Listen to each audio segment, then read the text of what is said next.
Doctor Pinilla, saludos, bienvenido, gracias por su participación y su apoyo. Le cedo la palabra. Bueno, muchas gracias al programa por la invitación. Como ven, estamos haciendo desde el hospital, en una oficinita que tenemos acá en la unidad. Y bueno, nos pidieron que colaboráramos con el programa y como siempre estamos dispuestos a colaborar desde el punto de vista docente, la unidad de obstetricia crítica del complejo, dirigida por el doctor Carlos Montúfar, donde participamos como colaboradora la doctora Ariana Aguilera y mi persona. Siempre estamos dispuestos a colaborar en la parte docente del programa también. Entonces, el tema que nos atañe el día de hoy, vamos a hablar un poquito sobre sepsis y embarazo, ya que, como bien sabemos, es una de las principales causas de complicación y muerte en nuestras pacientes.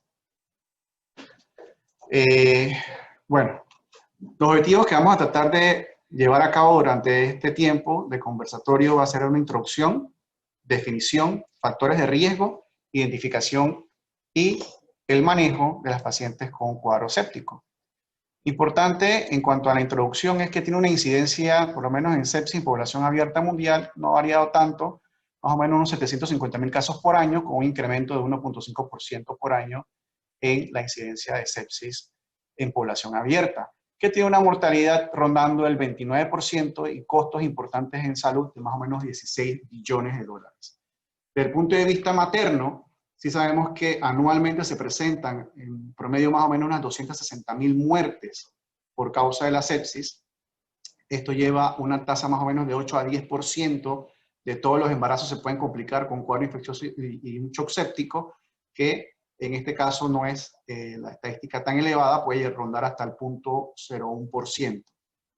Sabemos entonces que aquellas pacientes que mueren por un cuadro infeccioso, un cuadro séptico, más o menos 50 pacientes han presentado una morbilidad materna severa secundaria.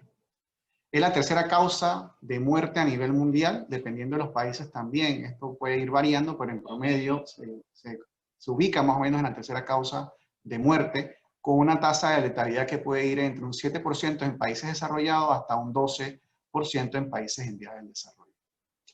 Se asocia con un aumento de incidencia de sepsis neonatal y desenlaces maternos fetales adversos, y eso es importante también porque no solamente lleva a mortalidad, sino a múltiples complicaciones.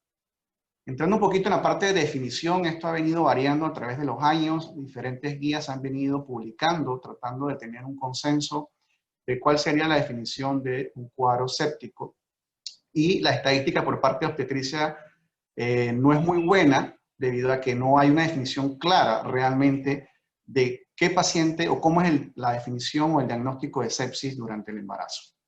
Sabemos entonces por el Surviving Sepsis Campaign, que es una agrupación que trata de dar paquetes de medidas que disminuyan la mortalidad de estos pacientes, y es avalada por diferentes instituciones como la Sociedad de Medicina Crítica de Estados Unidos, la Sociedad Europea y la Sociedad Internacional.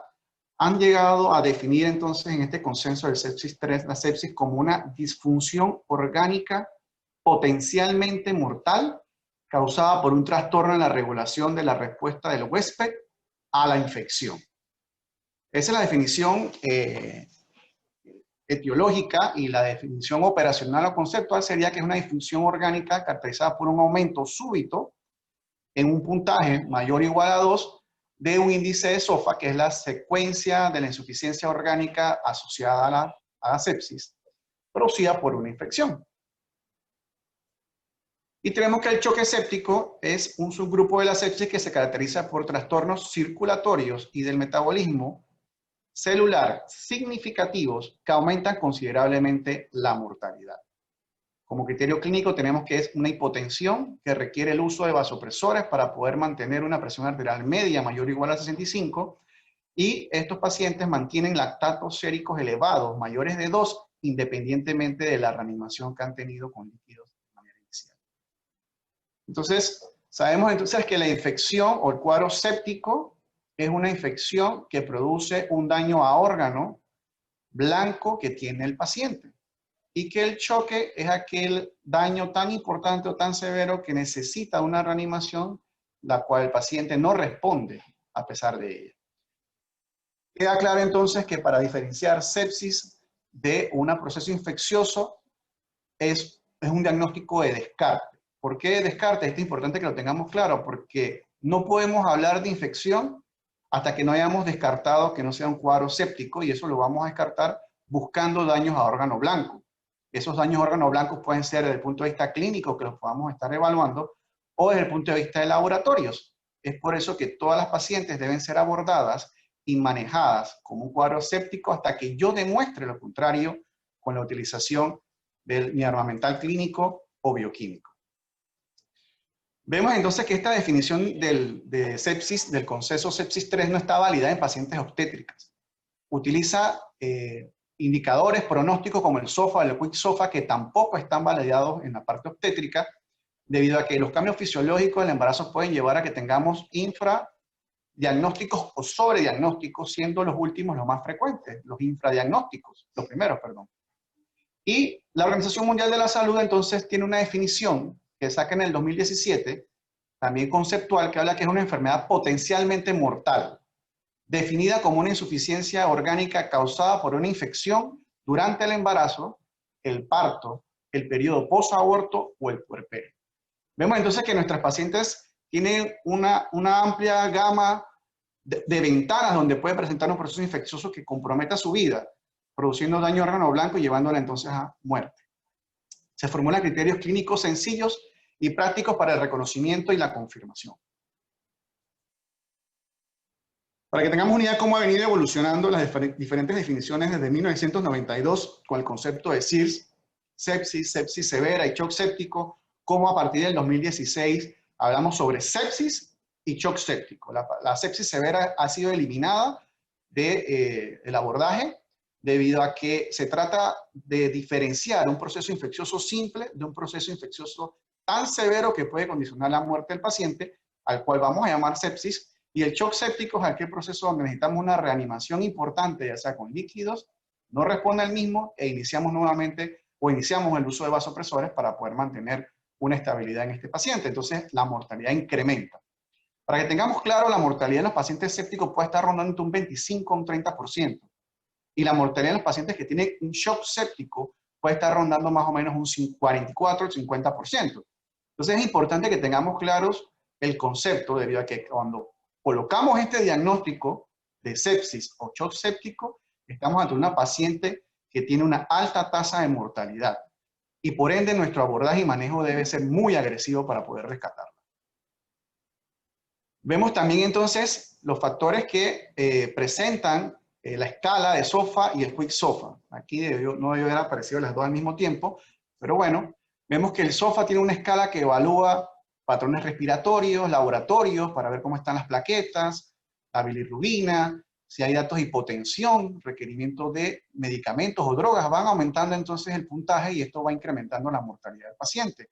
Alteraciones de estado de alerta y desde el punto de vista de la función renal también, son datos que nos van sumando para ver si este paciente realmente tiene una disfunción orgánica tan marcada que puede llevar a que pueda perder la vida. Y el Quick SOFA no es más que tratar de agrupar en 3 ítems prácticos, sencillos y clínicos la identificación de una paciente que pueda estar en peligro su vida. Ejemplo, la taquipnea. Mayor o igual a 22 le da un punto, hipotensión menor de 100 le da un punto y alteración de estado de alerta con un Glasgow menor de 15 le da otro punto. Se trata entonces que aquellos pacientes que tienen de igual o más de un punto, importante, ese paciente hay que hacer una evaluación completa del resto de los órganos blancos para poder identificarlo. Pero como ya dijimos, estas escalas no han sido validadas en obstetricia y muchos de los cambios fisiológicos pueden alterar estos valores que están predeterminados para pacientes no obstétricas. Han surgido otras escalas desde el punto de vista obstétrico que tratan de ayudarnos a identificar un paciente que esté críticamente enfermo desde el punto de vista infeccioso, pero que todavía no tienen la suficiente fuerza o validez para que podamos utilizarlo como pronóstico o identificación de estas pacientes. Por eso tenemos que tener claro múltiples cosas, como los factores de riesgo y una alta sospecha clínica ante la paciente que presenta datos de infección para poder descartar si se trata esta infección de un cuadro séptico.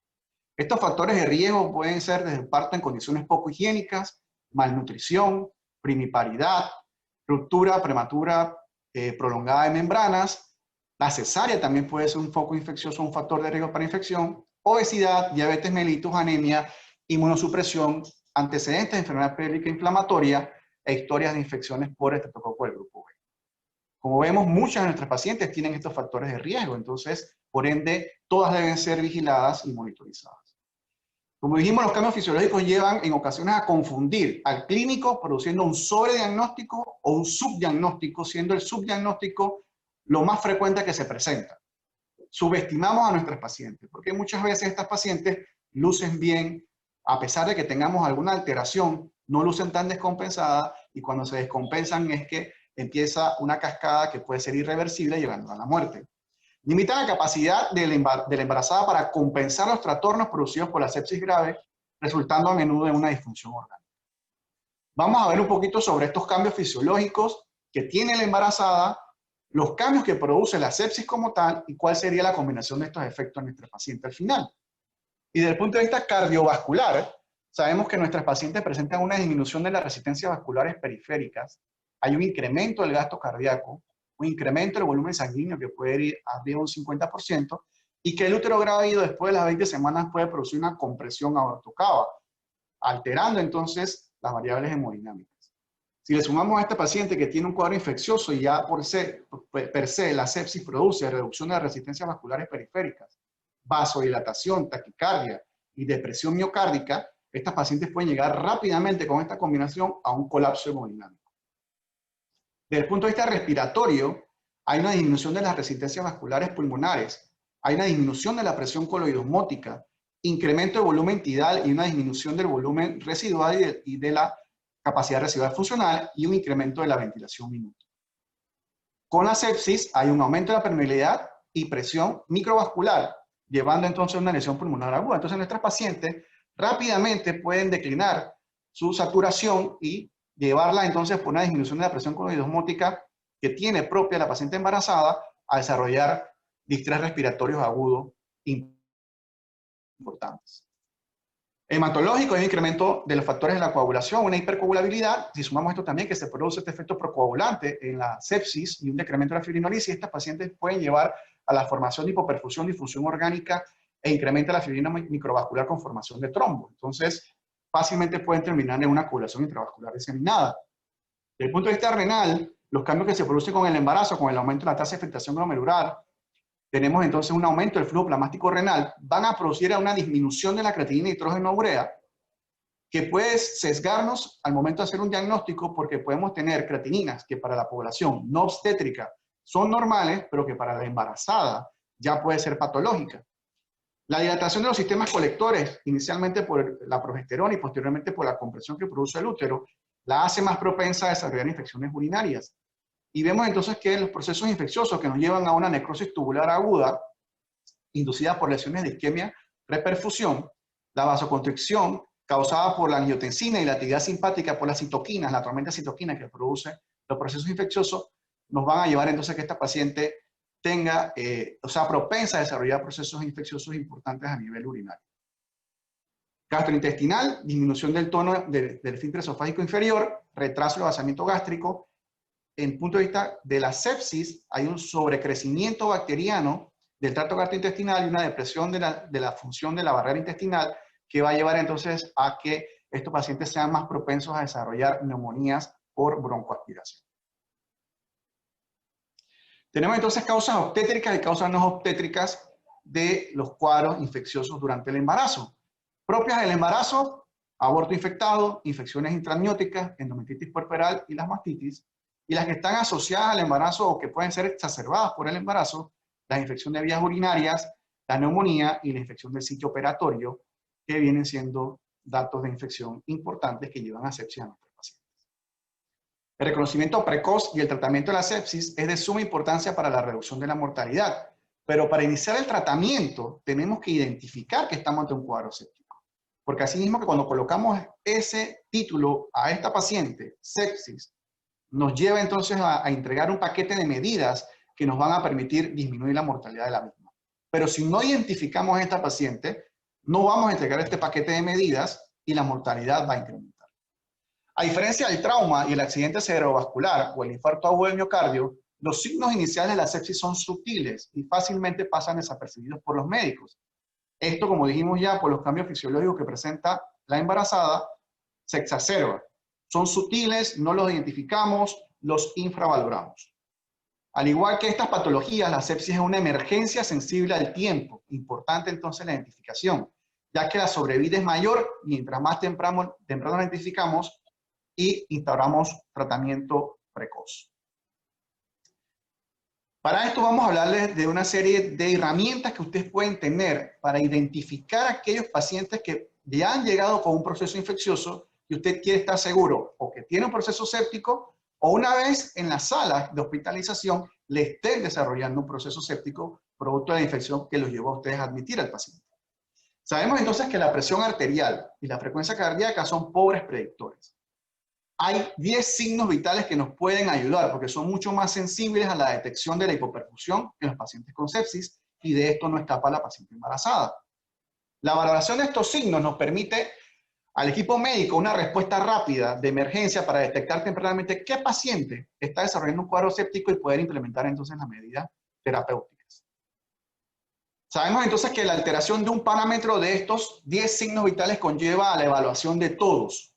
Si la paciente presenta una alteración de su frecuencia cardíaca, tenemos que evaluar todos los signos. Si la paciente presenta una alteración de su frecuencia respiratoria, evaluamos todos los signos. Y vemos que 9 de estos 10 pueden ser valorados en minutos. Frecuencia cardíaca, un signo vital, presión arterial, el nivel de conciencia que generalmente asociamos a que el paciente se ponga estuporoso o letárgico y nos olvidamos que el paciente también puede estar ansioso y combativo, siendo esto un factor que nos lleva a pensar que este paciente tiene un compromiso infeccioso importante, llevándolo a un cuadro séptico. El llenado capilar más de 3 segundos, la frecuencia respiratoria en los extremos. Recordar que la frecuencia respiratoria durante el embarazo no incrementa. En algunos textos está equivocado de que hay un incremento en la frecuencia respiratoria. Lo que incrementa es el volumen corriente y por ende el volumen minuto, más no la frecuencia respiratoria. Así que si tenemos frecuencias respiratorias mayores de 20 o 22, son pacientes que están comprometidos y tenemos que evaluarlos. Temperaturas, casi siempre evaluamos si el paciente tiene fiebre, pero nos olvidamos que la hipotermia también es un dato infeccioso y que es importante y incluso puede ser hasta peor pronóstico si no lo tomamos en cuenta. Saturación arterial, saber también, bueno, aquí vemos que las pacientes embarazadas, si tenemos saturaciones por debajo de 95, son de importancia y tenemos que estar vigilándolas. El gasto urinario menos de 35 cc por hora por 5 horas. Pero bueno, ¿cómo voy a medir el gasto urinario por hora si no le he colocado una sonda Foley a la paciente? Entonces, si tenemos una paciente que estamos sospechando o que se encuentra en el borde en el cual no estamos muy seguros si está desarrollando un proceso séptico o no, la colocación de una sonda Foley para evaluar el gasto urinario es importante. El dolor, nuestros pacientes posoperados. Si el paciente había mejorado el proceso del dolor después de un cuadro quirúrgico y empieza a tener dolor, es también un dato de alarma que nos debe llamar la atención y tratar de descartar un proceso infeccioso. 7 de los 10 son claves en decidir si el paciente tiene datos de hipoperfusión. Vemos entonces nuevamente la frecuencia cardíaca, presión arterial.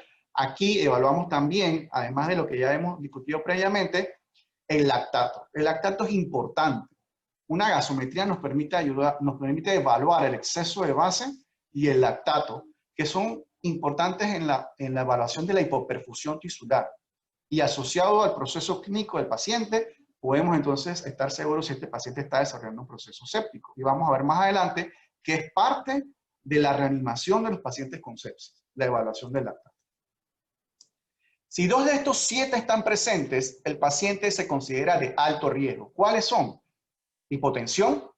Y recordar que la hipotensión, hablamos de presiones sistólicas menores de 90, aquí ponen presión arterial media menor de 60. Hay literatura que nos habla que aquellos pacientes que son hipertensos crónicos, que tienen una caída de su presión sistólica de más de 40 milímetros de mercurio subasal, es un dato de hipotensión. Y esto lo traigo a colación porque tenemos pacientes hipertensas crónicas y también recordemos que tenemos pacientes con preeclampsia que pueden también verse comprometidas por un proceso infeccioso y también por un cuadro séptico. Entonces, si esta paciente preeclámptica estaba manejando normalmente 140-90 de presión, empieza a hacer fiebre, ¿sí? Y tiene una caída de 40 milímetros de mercurio, o sea, llega a 100 de sistólica o a 90 de sistólica, eso puede ser un dato de hipotensión. Evaluamos entonces una gasometría y vemos si tiene un lactato mayor de 2 o tiene un exceso de base mayor de 5. Son indicativos de que hay datos de hipoperfusión y es de alto riesgo esta paciente. Este enfoque identificará sepsis tempranamente y otros pacientes en riesgo, los cuales se benefician de la elaboración de un tratamiento inicial temprano. Aquí, bueno, como decíamos, un poquito de problemas técnicos porque cambiamos la presentación de computadora para poder mejorar la calidad de la señal y no está corriendo como debiera, pero vemos que una vez que se identifica alguno de estos factores, hay que iniciar una terapia temprana. La terapia se inicia mientras se moviliza todo un grupo de respuesta y se realizan las evaluaciones. A la cama del paciente, la técnica, la enfermera, el médico interno, identifican estos signos vitales que están alterados e inmediatamente activa un equipo de respuesta que va a valorar por completo a la paciente y va a implementar otras medidas. Este enfoque generalizado para la identificación y reanimación temprana, independientemente de la causa, fue capaz de disminuir la mortalidad en shock séptico en un periodo de más de 5 años de un 50 a un 10%. Eso se dio en los estudios realizados en estos hospitales. Entonces, el manejo. ¿Qué es importante una vez que hemos identificado al paciente? Es el manejo inicial vital. Dentro de la primera hora, iniciamos con la reanimación con líquidos si estamos ante un cuadro de un shock séptico. Empezamos a tomar los cultivos e iniciamos antibióticos de amplio espectro. Este antibiótico tiene que ir dirigido al foco que estoy sospechando, más probable o identificado del proceso infeccioso, y el antibiótico debe tener la máxima efectividad si la paciente se encuentra embarazada, tomar consideraciones con respecto al feto, que tenga el mínimo daño fetal y tener siempre presente la farmacocinética de nuestros pacientes. ¿Por qué? Porque sabemos que pacientes que son obesos mórbidos y pacientes que están embarazadas, el volumen de distribución y el volumen del flujo plasmático varían y por ende podemos requerir incluso hasta dosis un poco más elevadas de los antibióticos que estamos utilizando. Entonces, durante la primera hora, la reanimación. Cultivos, antibióticos. Si no podemos tomar cultivos dentro de la primera hora, no debemos retrasar la administración de los antibióticos. Se ha demostrado que esta medida tan sencilla como empezar antibióticos dentro de la primera hora de identificar el proceso infeccioso disminuye la mortalidad de manera importante. Las medidas generales, el posicionamiento de la paciente. Recordemos que tenemos diferentes escenarios. Paciente en el primer trimestre, pacientes embarazadas con útero gestante mayor de 20 semanas, pacientes que tienen abortos, pacientes en el postquirúrgico. Dependiendo de eso, tenemos que tomar ciertas medidas. Si la paciente está embarazada, el posicionamiento es importante porque dijimos que hay una compresión aortocava que disminuye la perfusión. Entonces, el paciente debe ser colocado o inclinado en el decúbito lateral izquierdo para mejorar el retorno venoso. Líquidos. Importante, si el paciente está en un cuadro infeccioso, hay hipotensión o hay un lactato elevado, hay que iniciar líquidos para la reanimación. Antibióticos de manera temprana, control del foco y vasopresores. ¿Por qué hablamos de control del foco? De nada me sirve identificar a un paciente, empezar antibióticos temprano. Y si la causa del proceso infeccioso es erradicable y no lo he erradicado, esta paciente va a empeorar y va a fallecer. ¿Cuáles son focos erradicables? Los vamos a ver más adelante en la presentación. Y el inicio de vasopresores tempranos si la terapia con líquidos no ha logrado mejorar la presión arterial y la paciente persiste con inestabilidad hemodinámica. ¿Cómo van a ser estos líquidos y cuáles van a ser los líquidos de elección? Los cristaloides, ¿sí? Los líquidos de elección van a ser cristaloides y la cantidad va a depender de nuestros pacientes. Las guías de Survival Campaign recomiendan el uso de cristaloides a 30 mililitros por kilo durante las primeras 3 horas en los adultos con hipoperfusión. No es que voy a colocar 3 litros inmediatamente, voy a canalizar la glomérulas periféricas y voy a pasar 3 litros inmediatamente. Esto se coloca con pequeñas alícuotas, entre 300 a 500 mililitros, completando el volumen total que tengo calculado para mi paciente en las primeras 3 horas, dependiendo cómo esta paciente va respondiendo.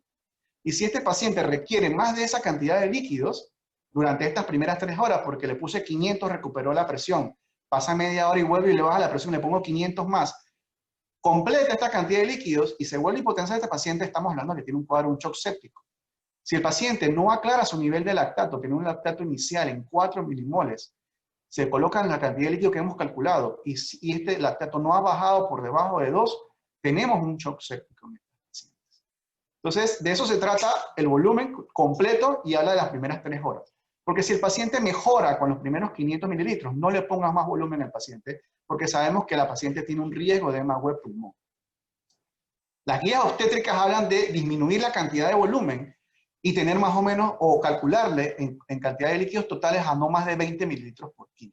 Por lo que habíamos hablado previamente, los cambios fisiológicos y el posible edema de pulmón que puede presentar estas pacientes, y más, como dijimos, consideraciones especiales, pacientes como las pacientes preclánticas.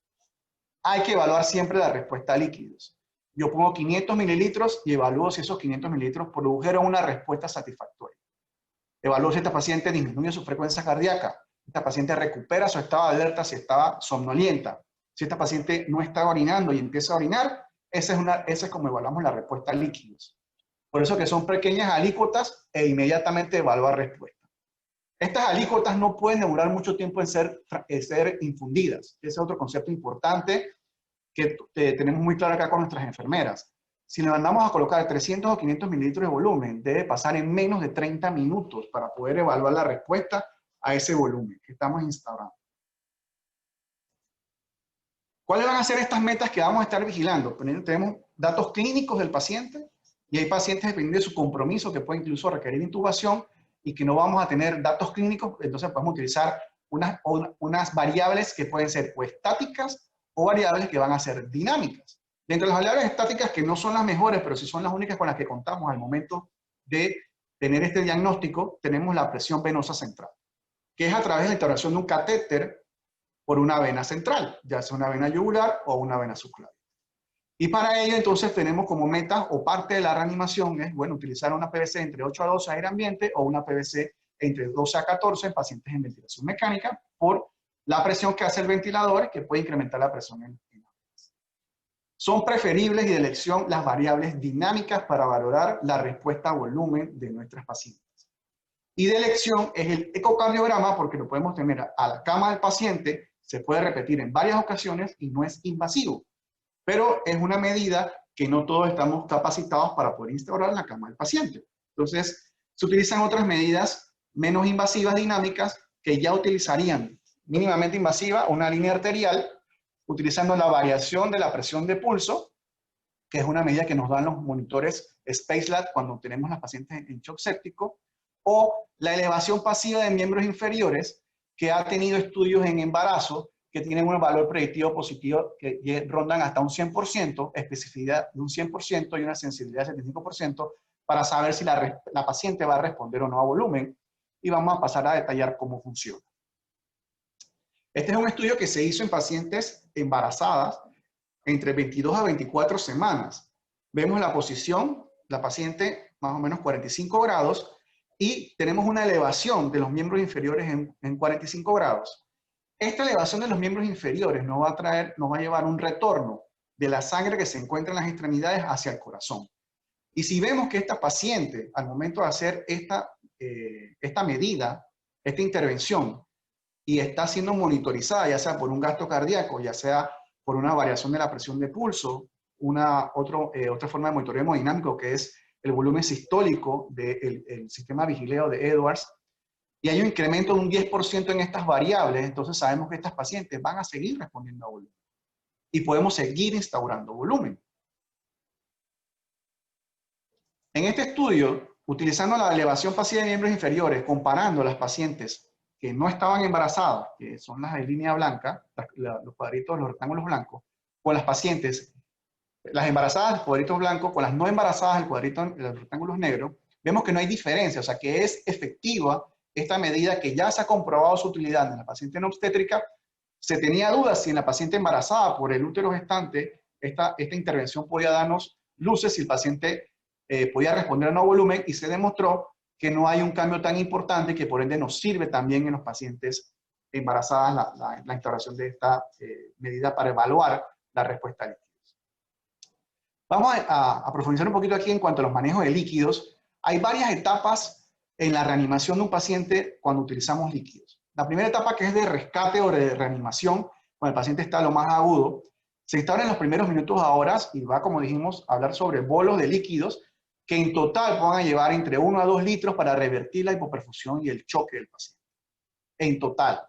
y se pone de manera por alícuotas, de 300 a 500 cc entre las primeras 3 horas, completando un volumen hasta 2 litros, generalmente es lo que se calcula para la reanimación o el rescate del paciente. Una vez que esta etapa ya ha pasado, nos vamos a la etapa de optimización, que es la segunda fase.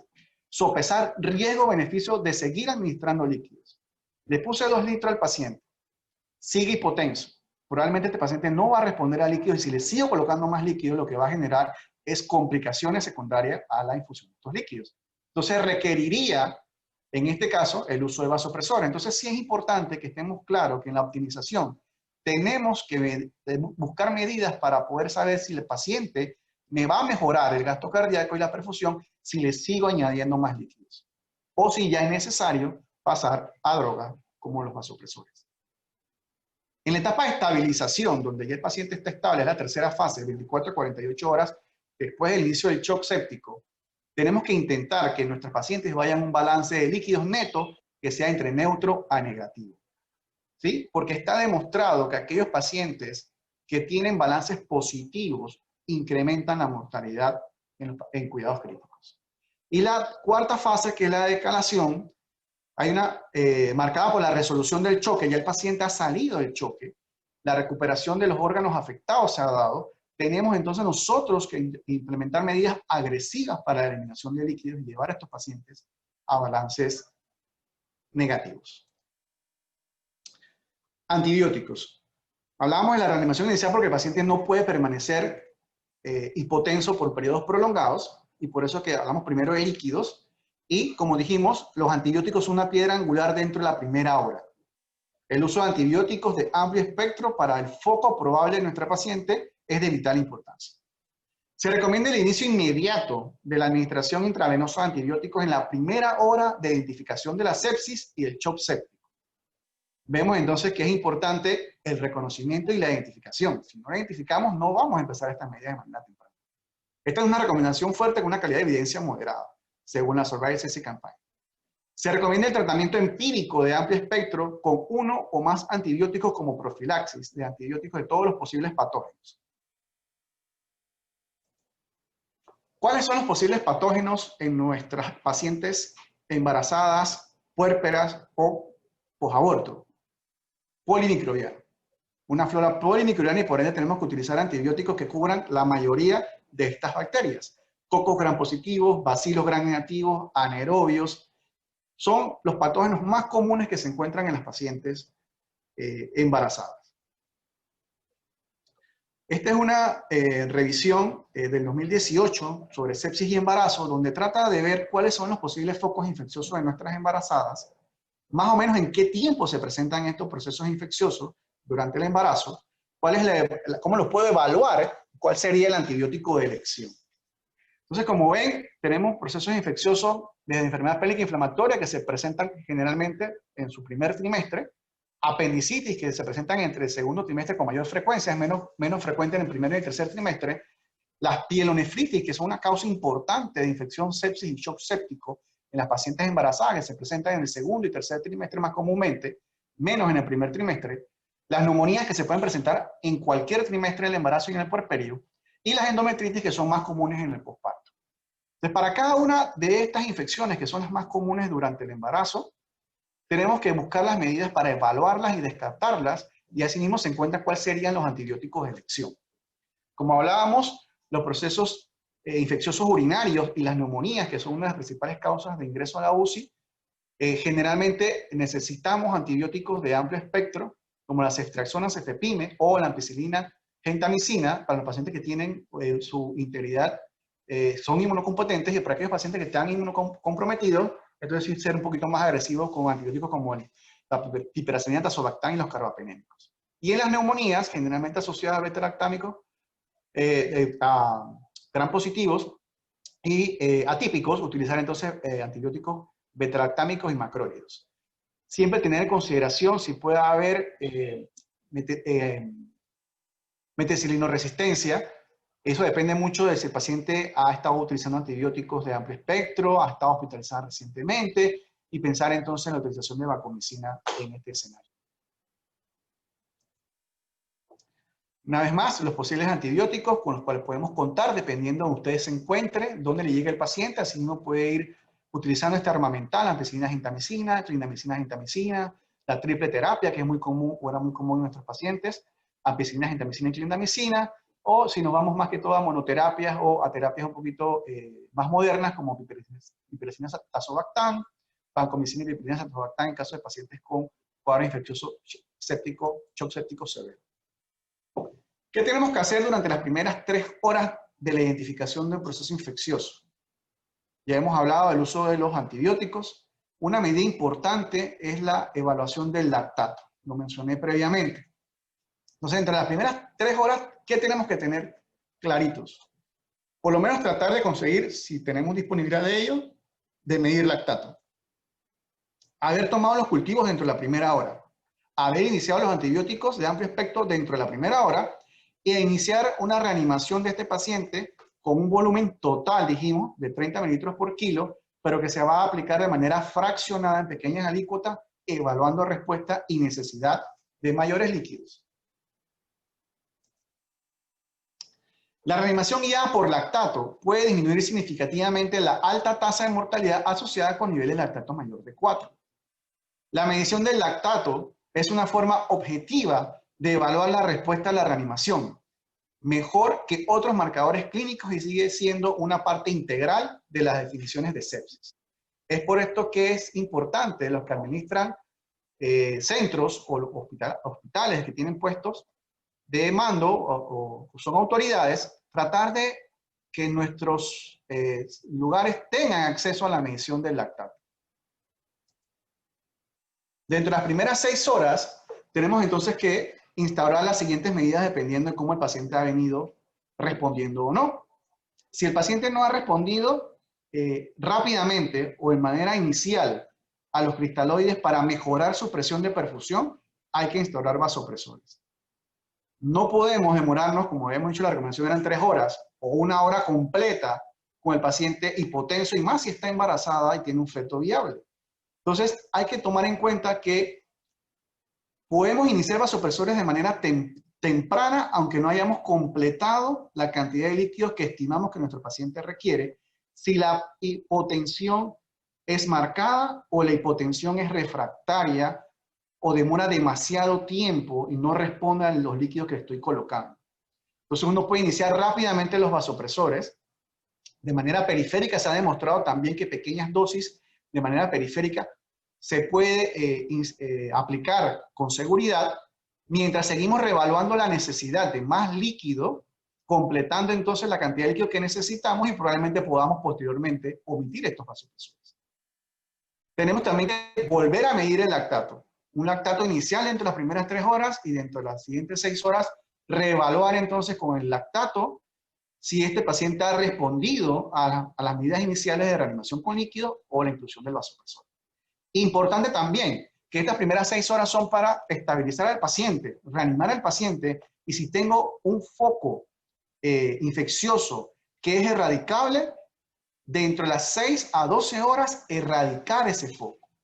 No nos podemos quedar entonces con una paciente que está en un shock séptico, que el foco es uterino secundario a un aborto, que esta paciente estemos sospechando que el proceso sigue estando en útero y que el paciente no le hagamos su histerectomía. Hay que reanimar al paciente y controlar el foco. Si estamos sospechando que hay una colección intraabdominal después de un proceso de una cirugía, una cesárea, por ejemplo, que el paciente haya desarrollado una colección, reanimamos a nuestra paciente dentro de las primeras 6 horas, la estabilizamos y la llevamos con una buena ventana a la erradicación de ese foco, que son las colecciones intraabdominales, entre las 6 a 12 horas de reconocido proceso infeccioso. Entonces, el control de la fuente es imperativo en el manejo de la sepsis y el shock séptico. El control inadecuado de la fuente nos puede llevar a un empeoramiento e inestabilidad hemodinámica a pesar de las medidas de reanimación apropiadas y a pesar de la elección del antibiótico apropiado.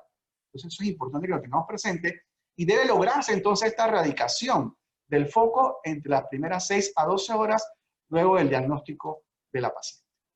Diferentes focos, como tenemos diferentes escenarios clínicos, importante siempre tenerlos presentes, alta sospecha clínica y tratar de erradicar el foco. Tenemos entonces que podemos drenar los abscesos, si hay tejido desvitalizado hay que debridarlos, si hay algún dispositivo infectado hay que extraerlo.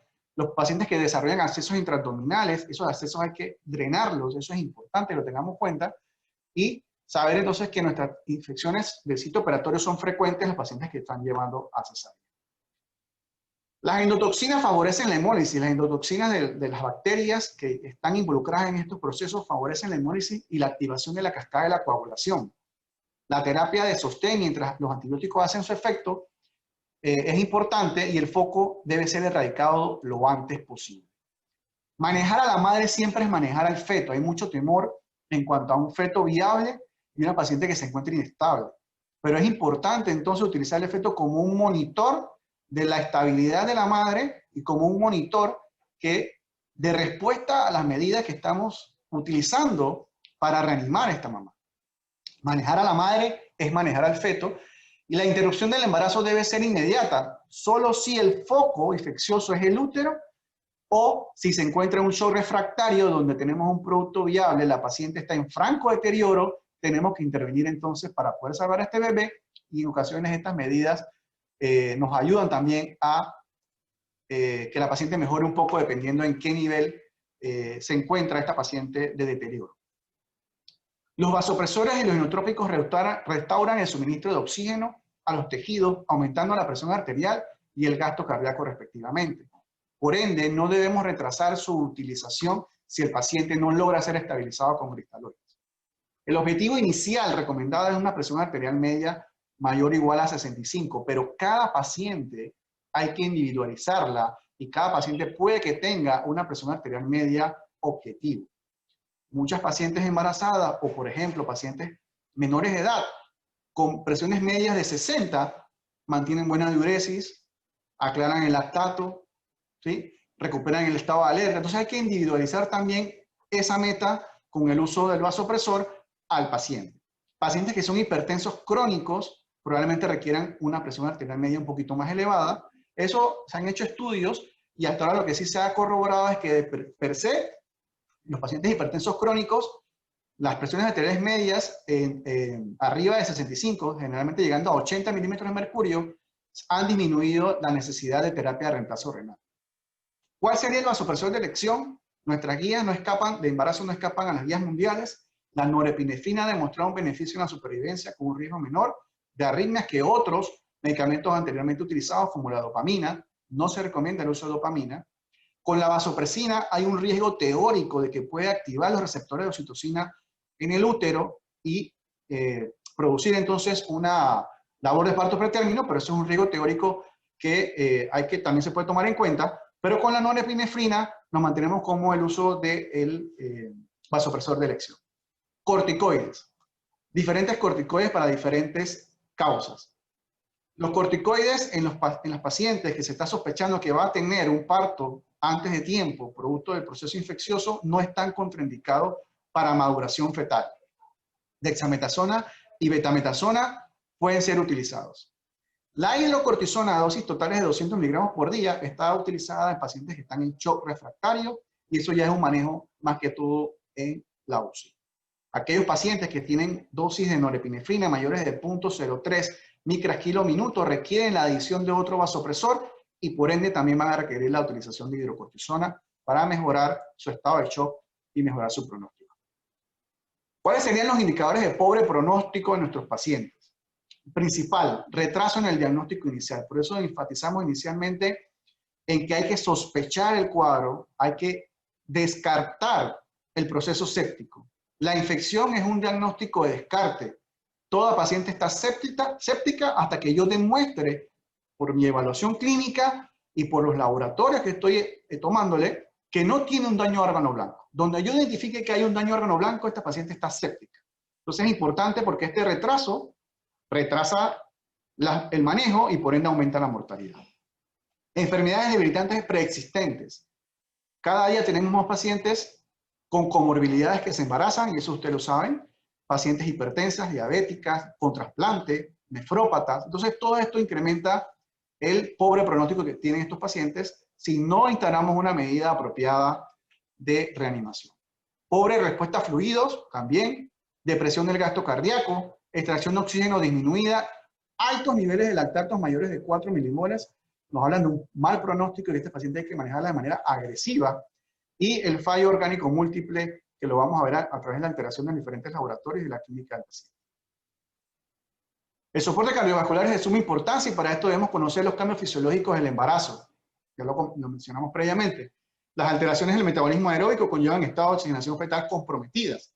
Por ende, tenemos que reanimar a nuestra madre para que nuestro feto también sea reanimado y que los niveles de lactato de 2 milimoles o más indican hipoxia tisular. Por eso es que el lactato es una medida importante, objetiva, del estado de perfusión de nuestros pacientes, tomando en consideración que hay otras cosas que nos pueden elevar el lactato, como el uso de